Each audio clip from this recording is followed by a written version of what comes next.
Om met 'n misdaadrekord deur die lewe te gaan, is verseker nie maklik nie. Ek kan my maar net voorstel, dis soos ekstra bagasie wat jy met jou saamdra. Dis 'n getuigskrif wat oral teen jou tel. Maar dan verstaan ek die waarde van Kolossense 2 vers 14 soveel beter. Daar staan, hy het die skuldbewys met sy eise teen ons tot niet gemaak.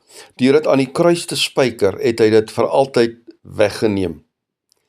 Hierdie vers skets vir my die hart van die evangelie, naamlik volkome vergifnis en verlossing. Stel jou net voor, 'n rekord van skuld as jy eendag by die Here aankom. 'n Lys van elke liewe sonde, elke fout en mislukking van jou lewe. Dit is 'n skrikwekkende getuienis teen jou en is gevul met wetlike eise en gevolge wat jy dalk met reg verdien. So 'n rekord van skuld dit weerspieël nie net my en jou lewe nie, maar ook die gebrokenheid van die hele mensdom. Dit beklemtoon die gaping wat daar is tussen ons en ons heilige God. En dit is skuld wat ek en jy nooit sou kon hoop om op ons eie ongedaan te maak nie.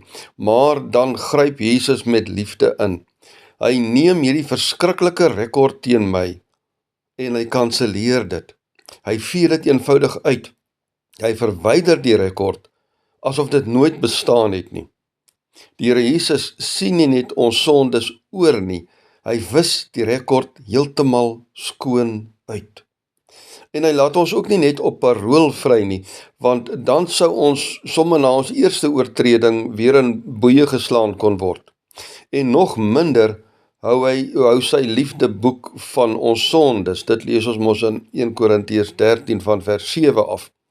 Ja, wel, die Bybel noem die regterstoel van God in byvoorbeeld Romeine 14 vers 10, maar ons lees ook dat wanneer ons voor die regterstoel verskyn, daar verklaar sal word dat ons totaal vrygespreek is. Lees maar Romeine 8 vers 1.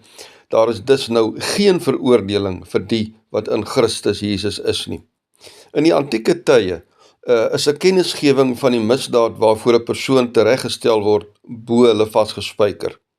Jesus neem dan so ons rekord van sonde en hy laat spyker dit aan sy kruis, asof dit ons is, ek en jy, wat daar hang. Hierdie waarheid raak ons daaglikse lewens ten diepste.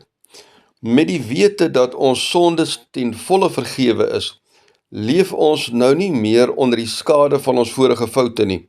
Ons lewe nou in die lig van God se genade en God se liefde. Ons kan dan ophou dink aan die spooke van ons verlede. Ons hoef nie meer bang te wees oor wat ander mense oor ons verlede dink nie, want selfs God sê in Hebreërs 10 vers 17, aan hulle sondes en hulle oortredings sal ek nie meer dink nie. In die Ou Testament lees ons ook, byvoorbeeld in Psalm 103 van vers 10 af, hy handel met ons nie volgens ons sondes nie. Hy neem dit van ons weg so ver as die ooste van die weste verwyder is. Die skuld is deur Jesus Christus gekanselleer, dit is klaar, dit is verby. Daar's niks meer om by te voeg nie. Geen verdere opofferings wat ek en jy kan doen, kan dit wegneem nie, dit is klaar weggeneem. Jesus se werk aan die kruis is volledig en dis voldoende. Kolossense 2 vers 14, laat dan vir my leef in die vryheid wat Christus vir my verseker het. So kom ek en jy omhels vandag hierdie nuwe lewe wat hy vir ons bied.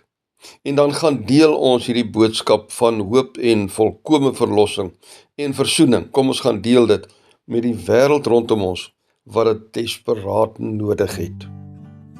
Here my God, dankie dat U my totaal vryspreek. Dat ek nie op borg of parool uitgaan nie, totaal vrygespreek. Ek vra dan nou van U, o Here, help my ook om ander in my lewe vry te spreek, maar veral help my om hierdie groot boodskap met my lewe elke dag vir mense rondom my te gaan uitleef. Amen. Baie dankie vir hierdie saamluister. Mag die Here jou vandag in totale vryheid nuut laat lewe.